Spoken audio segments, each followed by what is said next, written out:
brought to you by Silver Pumps. Top quality और consistent performance के लिए सिर्फ सिल्वर पंप्स नाम याद रखना। चिराग पासवान जी हम लोगों के गठबंधन के वरिष्ठ नेता हैं, लेकिन वो भूल जाते हैं कभी कभी। इसीलिए मैं उनको कहता हूं कि कहीं लगता है कि अनुभव की कमी उनका है। कम उम्र के हैं, 2005 के पहले की राजनीति उनको न समझ में आ रही होगी, इसीलिए शायद ऐसा बोल रहे हैं। जीतन राम मांझी और चिराग पासवान एक बार फिर आमने सामने हैं। जीतन राम मांझी चिराग को खड़ी खड़ी सुना रहे हैं और चिराग बिहार में अपराध पर सवाल उठा रहे हैं। जहां नीतीश सरकार में बढ़ते अपराध को लेकर सवाल उठाने पर जीतन राम मांझी ने चिराग को खड़ी खड़ी सुना दी। दरअसल चिराग पासवान को शुक्रवार को सोशल मीडिया पर जान से मारने की धमकी मिली थी। धमकी में कहा गया था कि उन्हें 20 जुलाई से पहले बम धमाके में मार दिया जाएगा।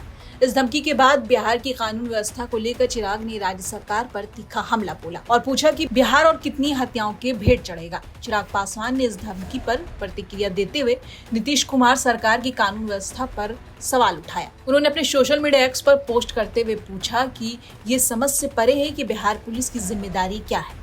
चिराग पासवान का बिहार के लॉ ऑर्डर पर यह सवाल जीतन राम मांझी को नागवार गुजरा और उन्होंने चिराग पासवान को दम भर सुना दिया। बिहार में लॉ एंड ऑर्डर का सवाल चिराग पासवान भी उठा रहे हैं। नहीं, इसके बारे में तो कल हम कहा है। चिराग पासवान जी हम लोगों के गठबंधन के वरिष्ठ नेता हैं, लेकिन वो भूल जाते हैं कभी कभी। इसीलिए मैं उनको कहता हूं कि कहीं लगता है कि अनुभव की कमी उनको है।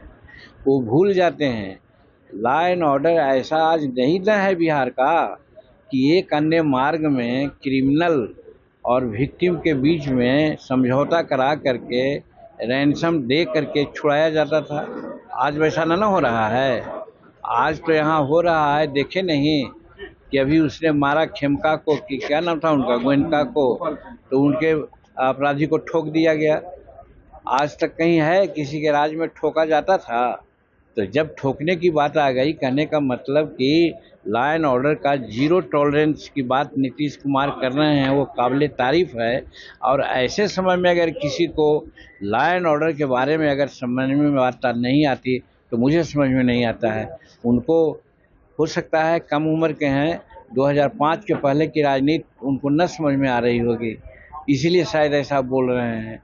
रही बात 14 करोड़ जनसंख्या है, कहीं कहीं घटनाएं घट जाती है तो उस पर त्वरित कार्रवाई होती है। नहीं कार्रवाई होती तब ना एक अन्य मार्ग में बुला करके समझौता कराया जाता, तब ना हम कहते। तो ये चीज़ चिराग जी को समझना चाहिए। यही अनुभव की कमी है जो मैं उनसे कहता हूँ।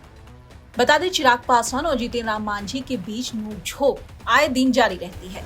जहां एक तरफ चिराग की पार्टी और खुद चिराग पासवान जीतन राम मांझी के किसी न किसी बयान पर हमला बोलते रहते हैं, वहीं जीतन राम मांझी भी चिराग पासवान पर हमला बोलने का कोई मौका नहीं छोड़ते। दोनों नेता कायदे से एनडीए में हैं, पर एनडीए में रहकर दोनों के बीच तकरार बनी रहती है। ब्यूरो रिपोर्ट, बिहार तक।